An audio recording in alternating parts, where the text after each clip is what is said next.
So here I am unboxing my brand new RS212 cab and RH750 TC Electronics head. Basically thought I'd get some video of this because I never record unboxings, and I thought it might be quite cool to put up on the website. So let's have a look quickly. The cab is basically quite deep. It's deeper than I expected. And I'll get some footage of that in a second. And the amp and the foot switch seem quite light, and actually come with a speak-on cable, which I wasn't expecting. So that's good. I can hook up and get going straight away. So I'll get some shots of the actual gear now. So here we are. Here's the actual cab, still in its polythene. So let's try and get this unwrapped. Let's see.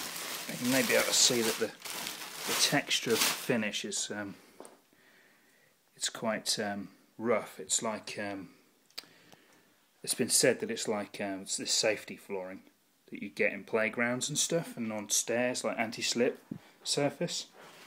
It's a sort of spray-on stuff from what I've been told.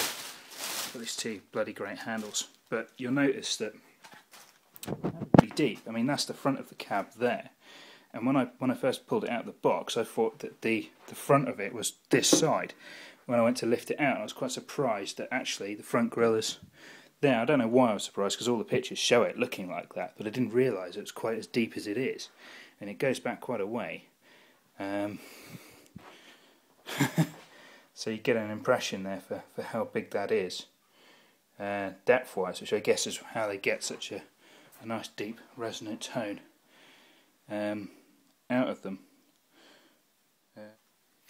So here we are again. I've obviously removed all of the packing now from this little beast.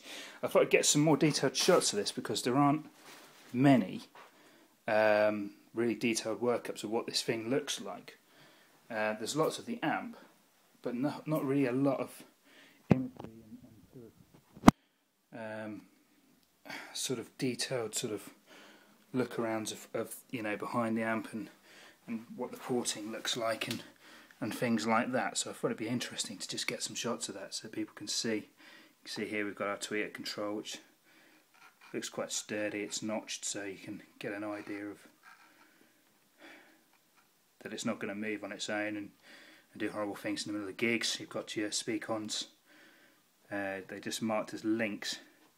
I think the original pictures showed a jack socket here and here, but that doesn't appear to be the case now. I guess they've just integrated them in.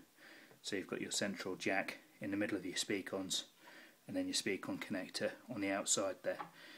You've got two bloody great big ports at the back here. So I imagine you stick this thing in a corner or at the back of the room, and it's going to make a lot of noise, which is great for me because I play double bass. So those deep lows, that's another one of the reasons I got the 2x12 here rather than the 2x10. The carry handles look pretty sturdy as well. I mean, they're not going anywhere. They're held in by all of these screws. They're metal, properly metal, so you know they're not going anywhere really. The finish is a little bit odd actually. I noticed this. I don't know if you can see that there, but it's a little bit uneven in places. So it clearly is sprayed on, or there's some sort of process here that's in the manufacturing. It's you know, it doesn't matter until you get really close up to it, and even then I don't think I'd really care because it's only there to protect the cab.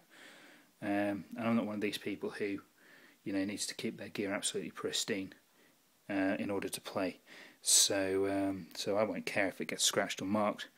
But I just thought it would be interesting for people out there who want to know what this finish actually looks like, because I've heard a lot of people describe it as, you know, this playground finish, which it is. That's probably a really good way of describing it. It's like an anti-slip finish, but it's quite hard. It is quite hard. Right, okay, on to the amp. So of course the other half of the package I received today was the amp and the associated stuff that I ordered with that, which includes a speak-on cable, which looks like the meatiest speak-on cable in existence. Just looking at this bad boy here, get a load of that. I mean, that was basically just an impulse order really off foam I misread the TC Electronics specs on the cabs and didn't realise that they actually come with a speak-on, which is down there. This, as you can see, doesn't look anywhere near as manly. But this, I mean, side by side, you can see the difference there between the cables. So this one is a Loudsprecher cable, apparently, according to the foam and description there, which is Nutrix, speak-on, blah blah blah blah blah, 1.5 metre, and that looks like it's going nowhere anytime soon. That looks like that could survive a small nuclear holocaust. I quite like the idea of having like a bag that's purpose built for the amp and the foot pedal, because I'm forever dumping stuff in the car, and I do treat my gear quite badly, because at the end of the night when you're packing away and all that, the last thing you really want to do is spend too much time and attention on making sure that everything is tucked in and well looked after at 3 o'clock in the morning. So I figured if I actually give myself a fighting chance and get a gig bag, which does for the amp and the foot switch, that it might actually stay quite nice and carry on working for the duration. So here we got a RC4 foot switch, which is the original foot switch for the 450 version of this amp, but apparently it's backwards compatible, or forwards compatible rather, with the 750. The box isn't sealed, so I guess somebody's already had it open. Oh yeah, there you go, and there you can see we've got our cable, which looks to be reasonably long. That was one thing I was worried about, is how long is this cable going to be, because sometimes I've got a good 6 feet between me and the amp, and obviously if you've then got a 4-foot cable, then it's not a good situation. So not much has been said about this foot switch online, really. I guess because people probably just think, well, it's a foot switch, and the amp is really the main thing that grabs people's attentions. But for me, obviously, you know, when you're gigging quite hard, you want something that's going to be reasonably sturdy and work reasonably well. And TC have a reasonable reputation for outboard gear. In fact, they have an excellent reputation for outboard gear. So I was interested to see how this foot switch would look and how sturdy it was going to be. And yeah, it looks pretty good, actually. It's heavy. It's bloody heavy, actually, considering how big it is. So here we are, unboxing the amplifier. First thing you notice is a kettle lead, which is, you guessed it, not for UK market. Hooray! So that'll be being replaced, I'm sure, unless there's a clever way of doing something with that, which I don't think there is, so that can go. And then we've got, obviously, lots of polystyrene. So it's nicely padded out, actually. The packaging is really good, really sturdy. So, you know, I was a little bit apprehensive about ordering this all the way from Germany, thinking, Christ, it's got to come across on a plane and whatnot. Is it actually going to survive the journey?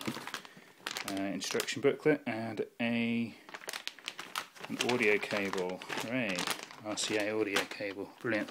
So that'll be, for, I guess, for the rehearsal ports at the back there, the RCA ports at the back, or aux in. Right, okay, so let's get this bad boy out of its plastic wrapper. Okay, so now here we are, out of the plastic wrapper. It's actually, excuse my jittery hands there, quite a bit sturdier and quite a bit meatier than I was expecting. I don't think the pictures really do justice to the metal. It's like anodised metal outer shell, and then you've got this like really cool air intake vent here, which again you don't see a lot of in the actual pictures, I don't think, online. So you'll notice rubber feet at the bottom here, but also along the side there's like stands as well. There's a fairly meaty grill at the bottom here, which I guess, sorry, a fairly meaty grill at the bottom here that I guess is air intake vent. So you probably want to keep that reasonably clear, although I'd imagine these stands here allow enough clearance for airflow. And then along the top, or along the front panel, you've got your jack, your knobs, which are as people say, these infinite knobs, they are notched, so it's not like they just run smoothly. They do, you know, you can get them to a value. Don't know if you can hear that in your audio. The buttons are obviously just preset buttons, so they're like reasonably standard micro switch buttons there. And then you've got your volume pot, which is actually smooth rather than being notched like these ones. So apart from that, there's not really much else to show on the front, and that's obviously been detailed a million times on the web anyway. I will say that the product shots don't do it justice. It looks a lot nicer in real life.